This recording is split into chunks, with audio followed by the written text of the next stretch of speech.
오늘은 독수리 요새라는 제목으로 함께 말씀을 나누겠습니다. 말씀이 기억이 잘 날 수 있도록 독수리 요새라는 그런 원색적인 제목을 정해 보았습니다. 독수리 요새 하면 우리 어른들 중에는 옛날에 그 전쟁 영화 중에 독수리 요새라는 게 있었습니다. 원래 원 제목은 Where Eagles Dare라는 거였는데 그 리처드 버튼이라는 아주 잘생긴 그 영화 배우가 있었죠. 영국 출신의 배우. 28년생이시니까 뭐 벌써 돌아가셨습니다. 그런데 그리고 또 지금 현재 살아계시지만 그 나이가 많은 클린트 이스트우드라는 미국의 배우가 있는데 그들이 주연이 되어서 했던 영화, 독일의 아주 난공불락의 요새, 거기에 이제 침투하여서 작전을 펼쳐가는 그런 내용인데 독수리 요새라고 부릅니다. 소위 그 슐러스 아들러라고 부르게 되는데 지금도 그 베르텐 마을에 가면 겔슈타인 하우스라 그래서 그 아름다운 별장이 있습니다. 거기가 이제 배경이 됩니다. 거기는 아주 높은 꼭대기에 있고 아무나 접근하기 어려운 그런 그 요새와 같은 그런 곳이었는데 그것이 그 독수리 요새라는 영화의 그 배경이 되는 거죠. 우리나라에는 그 독수리 요새 그러면 그 에버랜드에 있는 그 놀이기구를 보통 생각을 하게 됩니다. 독수리 요새에 그 기존에 있었던 그런 놀이기구에 비해서 완전히 그 역발상으로 이게 그 움직이게 하는 그런 스펙터클한 그런 놀이기구였는데 그게 불행하게도 2008년인가 수리하던 사람이 다치게 되고 죽었어요. 그래서 그 이후로 그 놀이기구를 없애게 됩니다.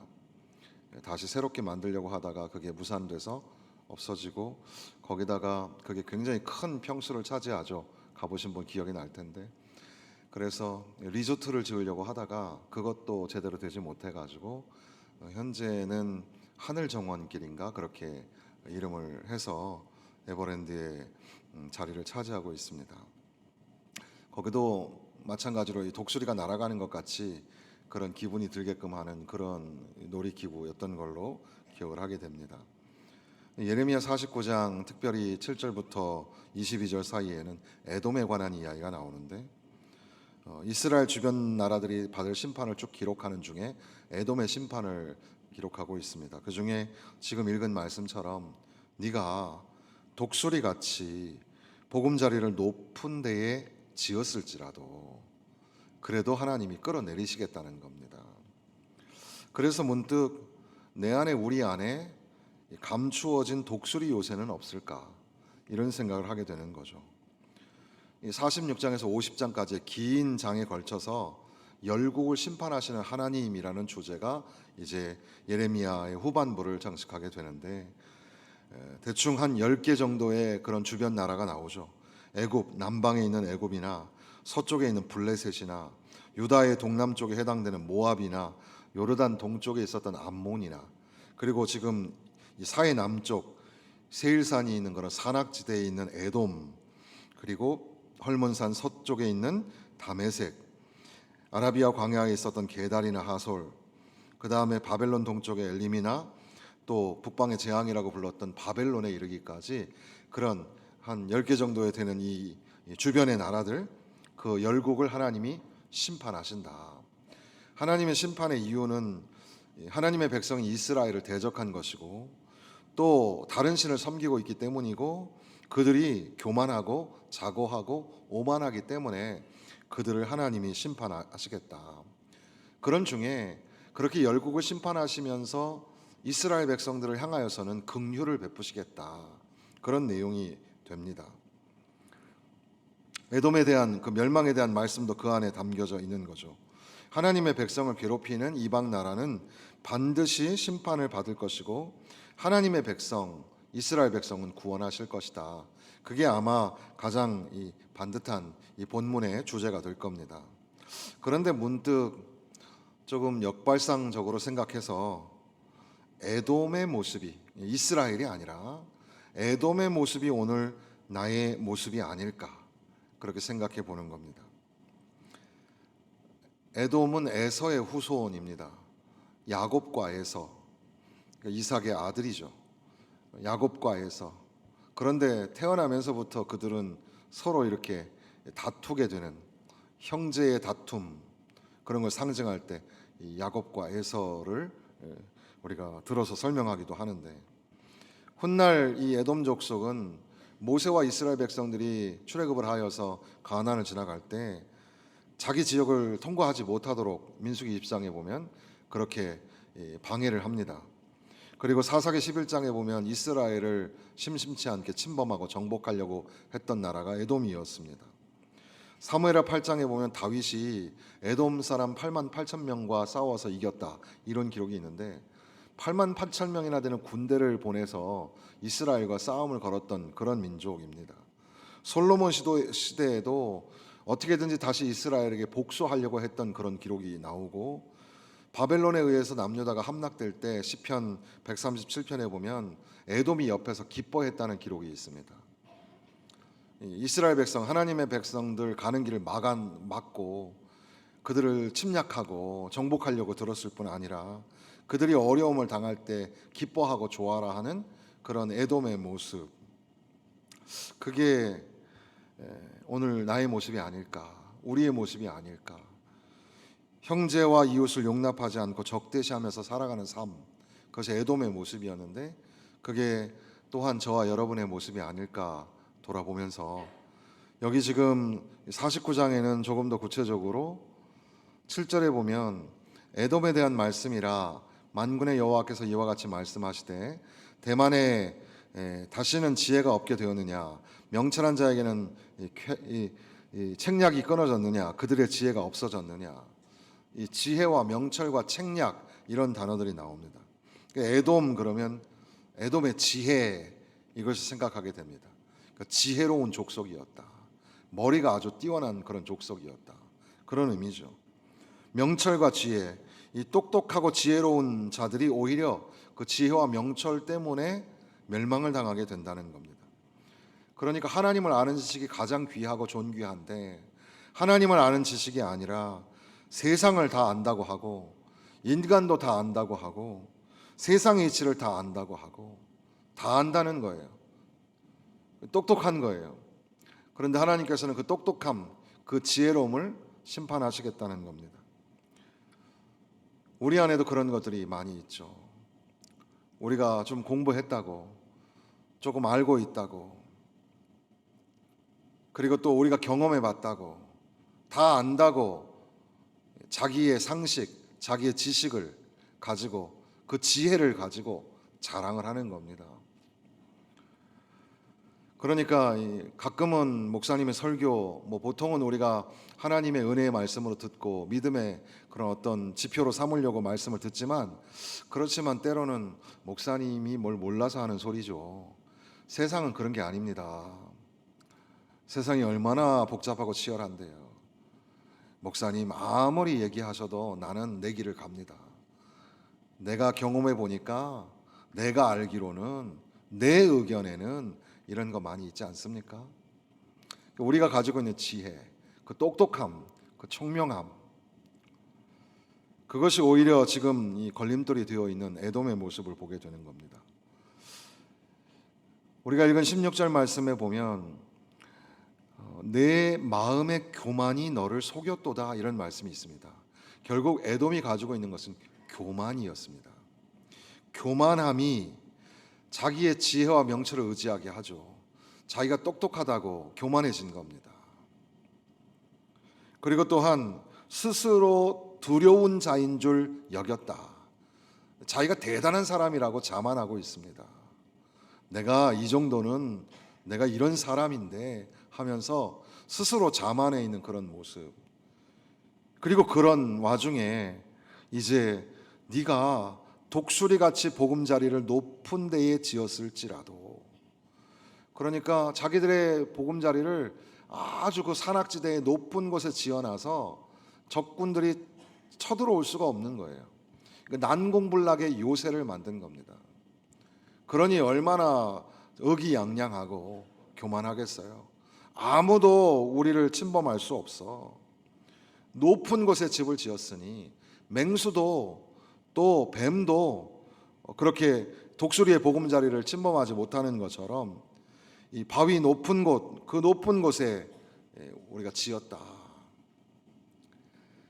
이 에돔이 어디였는가 정확하게 밝히질 못하지만 그 에돔과 관련된 그 유네스코 문화유산이 하나 있죠.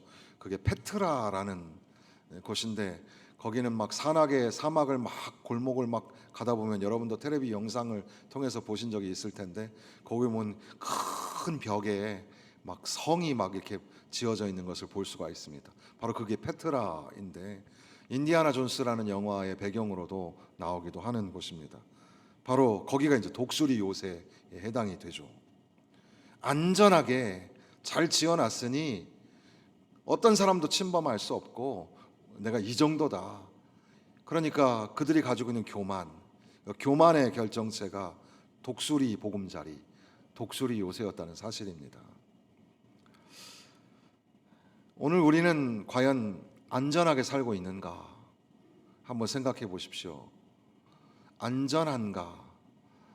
또 조금 다른 얘기긴 하지만 당신의 친구는 안전한가라는 책이 있습니다. 김기성 목사님이 쓰신 책인데 그 내용은 우리가 우리의 안전을 생각하듯 다른 사람의 안전도 돌보아야 한다. 타인의 안전도 돌보아야 한다는 뜻이죠.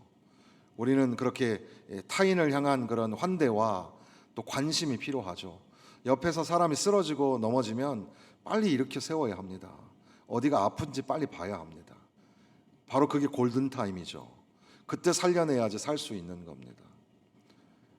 또 이 Safe People이라는 그런 그 책이 있는데 그 책은 또 반대로 당신은 안전한 사람인가 이런 주제입니다. 그러니까 여러분은 이 사회에 안전한 존재입니까? 막 불같이 화를 내고 시한폭탄 같고 막 그런 문제거리를 끌어안고 살아가는 존재 아닙니까? 나는 안전한 존재인가 아니면 문제거리인가 한번 생각해 봐야죠. 그런데 여기 이 에돔의 그 독수리 요새를 보면서 과연 우리 인간은 안전하게 지금 살고 있는가? 우리는 안전한가? 여러분 안전하십니까? 자연재해가 우리에게 일어납니다. 우리의 상식을 깨고 상상을 깨는 엄청난 재난이 쏟아집니다. 오송 지하차도가 어떻게 생겼는지 전 잘 모르지만 지금 뉴스에서 계속 보도하죠. 지금 물이 잠겨가지고 시신들이 지금 계속 발견되고 있는 겁니다. 끔찍한 일이 아닐 수 없습니다. 코로나로 전쟁으로 수많은 사람이 죽었지만 그러나 또 이렇게 갑자기 비가 쏟아져서 자기 살아생전 50년 만에 어떤 사람들은 1000년 만에 한번 쏟아질 것 같은 그런 비가 지금 내리고 있다. 어쨌든 그런 자연재해에 안전할 것 같았던 집안이 흔들리고 산이 무너지고 차가 뒤집어지고 사람들이 죽습니다. 요즘 짓는 아파트들 꽤 새 거잖아요. 그런데도 불구하고 지금 비에 속수무책으로 비가 새고 있다. 그런 보도가 나오기도 합니다. 우리는 모두 질병을 가지고 있습니다. 여기 계신 분들 거의 다 하나 또는 서너 가지 이상의 병을 가지고 있습니다. 우리가 이런 병을 가질 줄 알았습니까? 또 그중에는 심각한 병도 있죠. 병원에서 치료하기가 어려운 병도 있습니다. 그런 병이 나에게 임할 줄 누가 알았습니까? 생각도 못했던 일이죠. 가끔 교통사고를 경험하게 되죠. 여러분 교통사고 당해보신 적 있죠? 갑자기 달려드는 차에 속수무책으로 부딪히는 경우도 있고 물론 내가 실수해서 그렇게 되는 경우도 있겠지만 정말 죽을 뻔한 그런 고비를 경험하게 되지 않습니까? 최근에도 우리 교회 성도들 중에도 여러 가정이 그런 교통사고의 경험을 갖기도 했습니다. 예기치 않은 그런 일이 우리 가운데 얼마나 많이 있습니까? 여러분의 삶은 안전합니까? 한번 생각해 보십시오. 그러면서 조금 더 깊이 생각하면서 여러분의 신앙과 믿음은 안전합니까? 당신만의 혹시 그 독수리 요새라는 거 지어놓고 안전하다고 착각하고 있는 건 아닙니까? 지금 뭐 나 정도면 믿음 생활 잘하는 거지. 뭐 이 정도면 되지 않겠어? 착각하고 있는 거 아닙니까? 16절 하반절에 보면 내가 그리로부터 너를 끌어내리리라. 높은 곳에 있을지라도 내가 너를 끌어내리리라. 그렇게 말씀하십니다. 하나님이 내리시면 아무리 높은 자리에 있어도 아무리 그 난공불락의 독수리 요새라도 소용없습니다. 하나님이 끌어내리시면 끝나는 겁니다.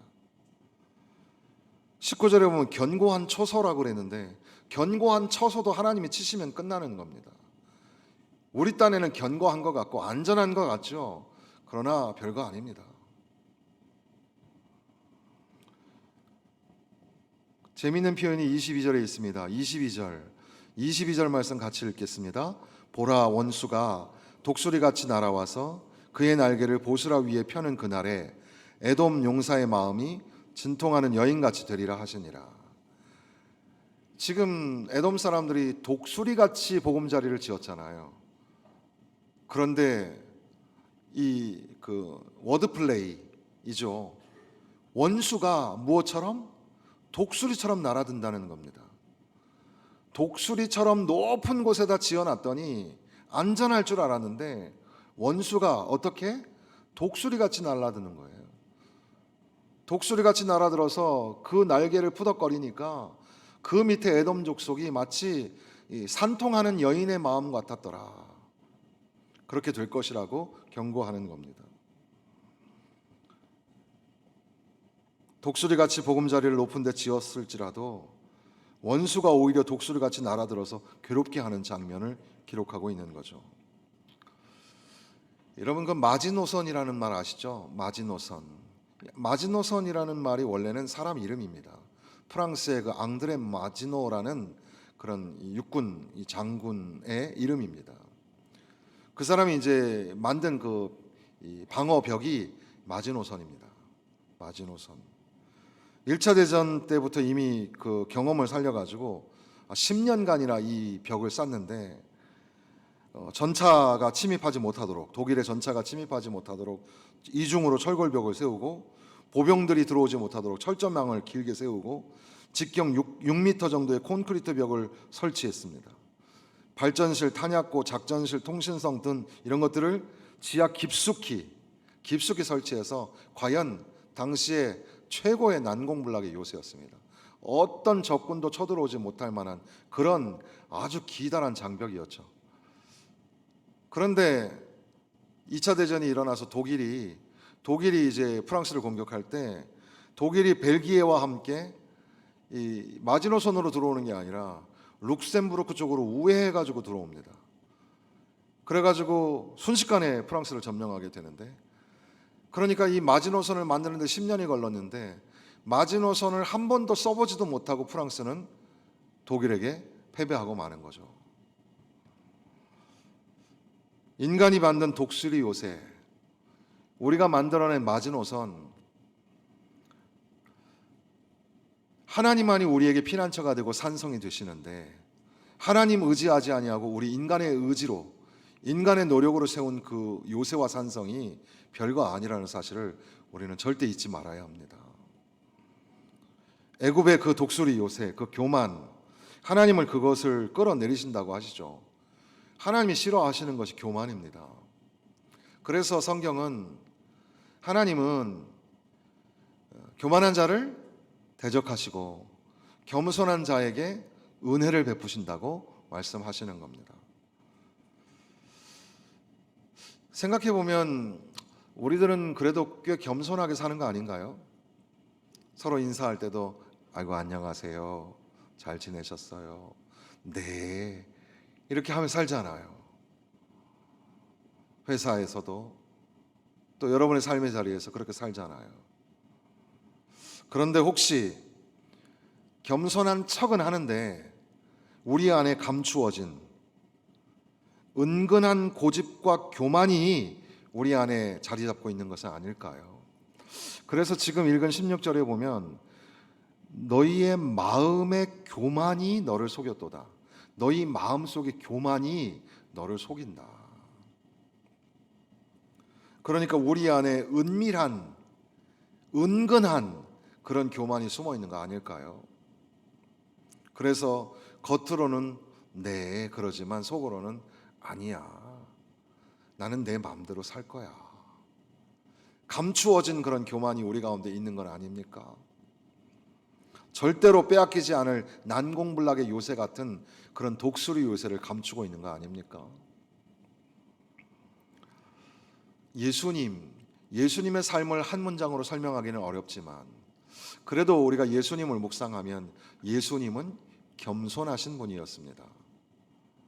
예수님의 마음은 겸손의 마음이라고 바울 사도는 빌립보서 2장 5절에 말씀합니다.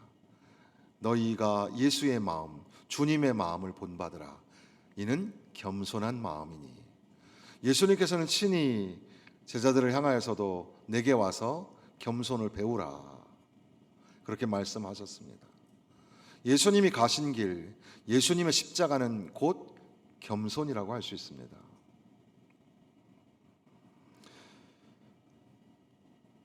교만으로는 도무지 하나님을 알 수 없습니다. 아무리 높은 곳, 아무리 안전한 곳에 있어서도 교만 가지고는 안 됩니다. 교만으로는 하나님을 알 수도 없을 뿐 아니라 교만한 모습으로 하나님 앞에 나아갈 수가 없습니다.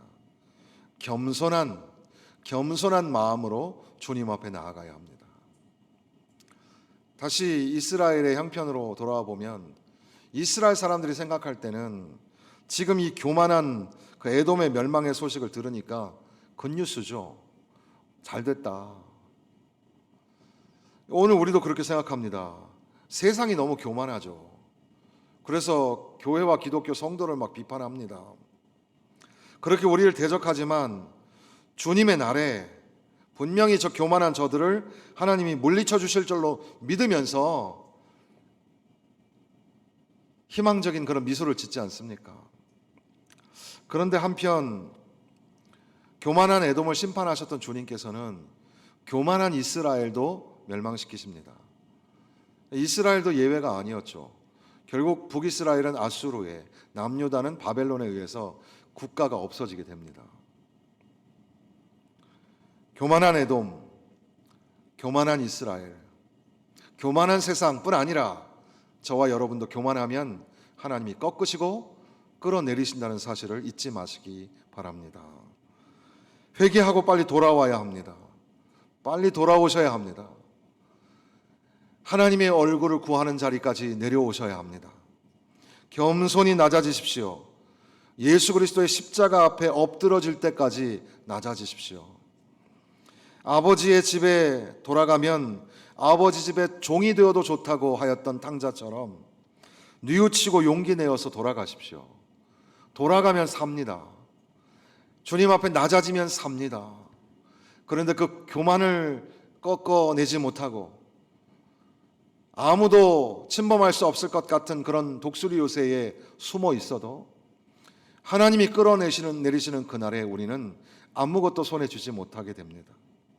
교만을 꺾으시는 하나님, 그 하나님을 잊지 마시기 바랍니다. 혹시 우리의 삶에 감추어진 독수리 요새가 없는가? 이건 하나님이 모르실걸? 아유, 나는 저들하고 달라. 나에게는 어느 정도 이런 안전장치가 있어. 그런 거 없습니까? 여기 기록에 보면 21절에 보면 에돔에 무너지는 소리가 온 땅에 진동한다 그랬습니다. 그러니까 모든 사람들에게 들려지는 거예요. 에돔의 멸망 소리가. 읽지 않았지만 중간에 보면 포도를 거두는 자에게 열매가 남지 않고 도둑들이 와가지고 그 욕심이 찰 때까지 다 끌어 뜯어갈 것이고, 그리고 그들이 독수리 요새라고 불렀던 그 보금자리는 소돔과 고모라가 되어버릴 거라고 그렇게 얘기합니다. 그러니까 모든 사람들에게 보여지는 그 에돔, 이것은 오늘 저와 여러분을 향하신 경고의 말씀입니다. 어서 빨리 예수님에게, 예수님의 십자가로 돌아가야 합니다. 속히 하나님 아버지 품으로 들어가야 합니다. 여러분 자신의 지혜와 명철을 의지하지 마십시오. 높은 보금자리, 안전한 독수리 요새 자랑하지 마십시오. 언제 무너질지 모릅니다. 건강하다고요? 우리의 건강 별거 아닙니다. 아팠던 사람들 이야기 들어보십시오. 다 건강했었다고 얘기합니다. 어느 날 갑자기 우리에게 찾아오는 겁니다. 우리 안에 이 땅에 살아가면서 안전한 곳은 없습니다. 하나님만이 피난처, 주님만이 요새가 됩니다. 시편 18편 1절에 2절의 말씀에 나의 힘이신 여호와여 내가 주를 사랑하나이다.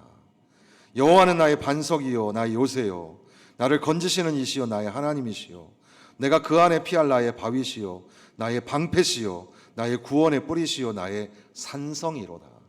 하나님만이 나의 피난처, 하나님만이 나의 산성이 되시는 것을 믿으시기 바랍니다. 시편 59편에도 말씀하시기를 주는 나의 요새시며 나의 환난 날의 피난처심이라. 하나님은 나의 요새시며 나를 긍휼히 여기시는 하나님이라. 하나님만이 우리가 지키고 그 안에 숨어야 할 피난처요 산성이요 요새입니다. 우리가 만들어 놓은 독수리 요새 별거 아닙니다. 아무리 높은 곳에 독수리의 보금자리를 만드는 것처럼 그렇게 요새를 짓고 살아도 하나님이 어느 날 끌어내리시면 아무것도 아니죠. 하나님 앞에 교만을 내려놓고 겸손히 낮아져서 하나님 품 안에 안겨 사십시오. 하나님이 우리를 끌어안아 주시고 하나님이 우리를 보호하여 주실 겁니다. 하나님이 기뻐하시는 믿음의 삶, 주님만이 나의 피난처가 된다고 믿음으로 고백하는 삶, 이번 한 주간의 삶이 되어지시기를 간절히 부탁을 드립니다.